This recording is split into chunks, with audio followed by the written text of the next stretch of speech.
नमस्कार प्यारे बच्चों, मेरे चैनल स्टडी लाइफ में मैं आप सभी का वेलकम करती हूँ।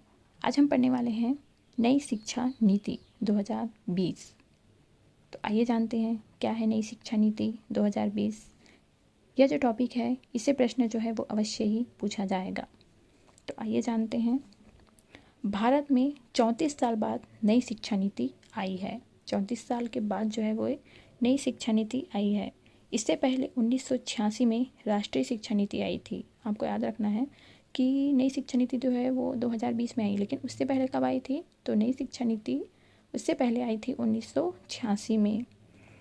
नई शिक्षा नीति को भारत सरकार द्वारा 29 जुलाई 2020 को घोषित किया गया। यह भी पूछा जा सकता है आपसे कि जो नई शिक्षा नीति है उसको भारत सरकार ने कब घोषित किया था। तो आपको याद रखना है डेट 29 जुलाई 2020, जिसे न्यू एजुकेशन पॉलिसी भी कहा जाता है। हिंदी में नई शिक्षा नीति, लेकिन इंग्लिश में न्यू एजुकेशन पॉलिसी 2020। इस नीति के जरिए 2030 तक 100% युवा और प्रौढ़ साक्षरता के लक्ष्य को प्राप्त करना है। ये जो नीति बनाई गई है इसका जो उद्देश्य है वो है 2030 तक। अभी चल रहा है 2022, तो 2030 तक 100% युवा, सभी युवाओं को, और जो प्रौढ़ साक्षरता है उसके लक्ष्य को क्या करना है, हमें प्राप्त करना है। ये इस नीति का उद्देश्य है। यह नई शिक्षा नीति लगभग 66 पन्ने और हिंदी में 117 पन्ने की है। नई शिक्षा नीति में सबसे खास बदलाव जो है वो क्या हुआ है? 5+3+3+4 का प्रारूप है।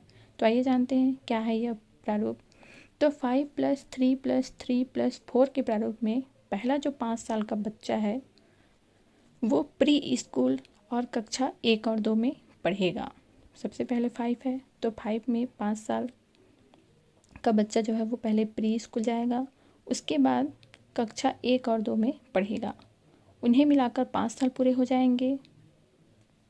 नर्सरी में पढ़ेगा, उसके बाद KG1, फिर KG2, उसके बाद क्लास 1 और क्लास 2। ये हो गया 5 साल। उसके बाद आएगा 8 साल से 11 साल की उम्र में आगे की 3 कक्षा।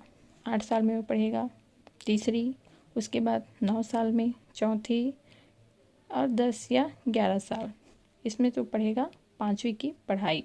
तो कक्षा 3, 4 और 5 की पढ़ाई होगी 11 साल तक। उसके बाद 11 से 14 साल की उम्र में 11 से 14 साल की उम्र में बच्चा जो है वो 6, 7 और 8 की पढ़ाई करेगा। उसके बाद 14 से 18 साल की उम्र में 9वीं से 12वीं तक की पढ़ाई करेगा। और ये जो 9वीं से 12वीं तक की पढ़ाई जो है वो बोर्ड आधारित होगी।